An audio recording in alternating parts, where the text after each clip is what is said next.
স্বাস্থ্য দপ্তরে অস্থায়ী পদের ভুয়ো নিয়োগপত্র নিয়ে চাকরিতে যোগ দিতে এসে বিপাকে পড়লেন এক মহিলা চাকরি প্রার্থী। জেলা মুখ্য স্বাস্থ্য আধিকারিকের কাছে কাজে যোগ দেওয়ার জন্য ওই নিয়োগপত্র দেখাতে গেলে সন্দেহ হয় কর্তৃপক্ষের। ভুয়ো নিয়োগপত্র নিয়ে স্বাস্থ্য দপ্তরে কাজে যোগ দিতে এসেছে বলে জানিয়েছেন সিএমওইচ সৌম্য শঙ্কর সরঙ্গী।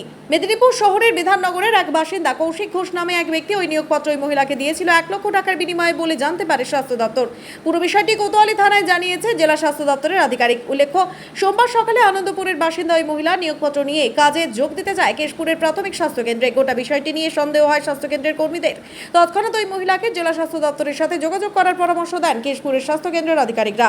সেই মতো ওই মহিলা জেলার মুখ্য স্বাস্থ্য আধিকারিকের দপ্তরে এলে প্রকাশ্যে আসে পুরো বিষয়টি। জানা গিয়েছে, স্বাস্থ্য দপ্তরের ভুয়ো নিয়োগপত্র নিয়ে এর আগেও চাকরিতে যোগ দিতে আসেন কয়েকজন। সেক্ষেত্রে মেদিনীপুর কোতোয়ালি থানায় লিখিত অভিযোগ দায়ের করা হয়।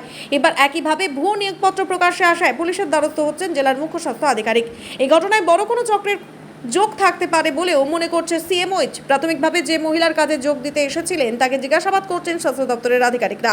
ঘটনাকে ঘিরে শোরগোল জেলা স্বাস্থ্য দপ্তরের অন্দরে। ব্যাপারটা হয়েছে, আমাদেরকে এক ভদ্রলোক বলেছিলেন, যার নাম হচ্ছে কৌশিক ঘোষ। তো উনি বলেছিলেন একটা সরকারি কন্ট্রাকচুয়াল কাজ আছে, তো তার বিনিময়ে এত টাকা দিতে হবে। কি কাজ? কাজটা বলেছিলেন অফিস অ্যাটেন্ডেন্স, এরকম কোনো একটা কাজ আছে। তো কাজটা হবে আপনার কেশপুরে বাড়ির সামনে।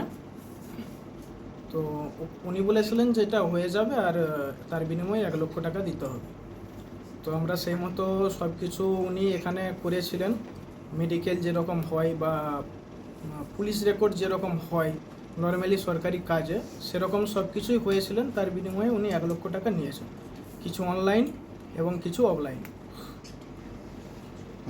তারপর কী করে বুঝতে পারলেন যে আমরা ফাঁদে পড়েছে? তারপরে যেটা ডাউট লাগলো সেটা হচ্ছে যে অ্যাপয়েন্টমেন্ট লেটার যেটা এসছে সেটাতে যে সিগনেচারগুলো আছে, সিগনেচারগুলো সম্পূর্ণ অন্যরকম। তো আমরা বর্তমানে আজকেই কেশপুরকে গিয়েছিলাম। কেশপুরে যে এই জিনিসটা দেখলাম, দেখার পর ওনারা বললেন যে এখানকে আসতে, স্বাস্থ্য ভবনকে আসতে। তো স্বাস্থ্য ভবনে এসে এটা সরাসরি বললেন যে এটা সম্পূর্ণ ভুয়ো জিনিস। আমরা থানায় জানিয়েছি। থানায় এখনও যাওয়া হয়নি, থানায় যাওয়ার পরিকল্পনা আছে আর কি। কোথায় বাড়ি আপনার? আমাদের বাড়ি আনন্দপুর। আপনি কি করেন? আমি বর্তমানে কিছু কাজ করি না। প্রতারণার শিকারটা কে হয়েছিল? প্রতারণার শিকার আমি বা আমার ফ্যামিলি দুটোই বলতে পারেন, কারণ টাকা দিয়েছি আমি, তার সাথে এক্সপেন্ড করে আমার ফ্যামিলি। তো আমি বা আমার ফ্যামিলি দুটোই বলতে পারি। কাজটা কাকে দিচ্ছিল? আপনার স্ত্রীকে কাজটা না আমার আপনাকে? স্ত্রীকে, আমার ফ্যামিলিতে। স্ত্রীর নাম? মামনি নন্দী। তিনি কি যোগ? আপনার নাম? আমার নাম সুমন নন্দী। না, আপনার স্ত্রী কি আজকে কাজে যোগ দিতে গিয়েই ধরা পড়লো ব্যাপারটা? হ্যাঁ, ঠিক। মানে কাজে যোগ দিতে নয়, কাজটার ব্যাপারে জিনিসটা জানতে যেয়ে জিনিসটা বোঝা গেল যে অ্যাকচুয়ালি কাজটা কি আদতেও আছে কি নেই। কি কাজ দেবে কিছু বলেছে? বলেছিল অফিস অ্যাটেন্ডেন্স কাজ, কিছু কি অফিস কিছু বলেছে? অফিসিয়ালভাবে কাজ। কেশপুর, আমাদের যে কেশপুরে যে স্বাস্থ্য কেন্দ্র আছে সেখানে। আসলে আজকে একজন ভদ্রমহিলা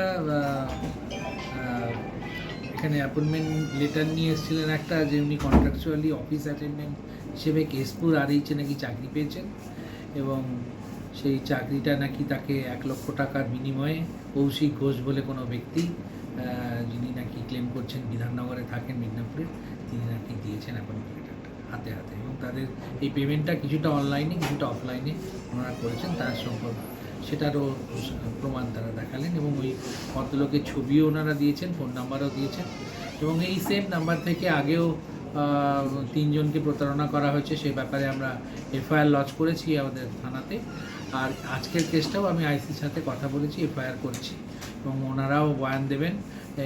এই ভদ্রলোককে খুঁজে বের করা দরকার, এবং এই র্যাকেটটাকে না চিহ্নিত করতে পারলে এরকম অনেক মানুষ কিন্তু প্রতারিত হবে ভবিষ্যতে। সেটা আমরা চাই না, এবং আমাদের ডিপার্টমেন্টের নাম করে এটা হচ্ছে, এটা আমরা সব জায়গাতে জানাচ্ছি।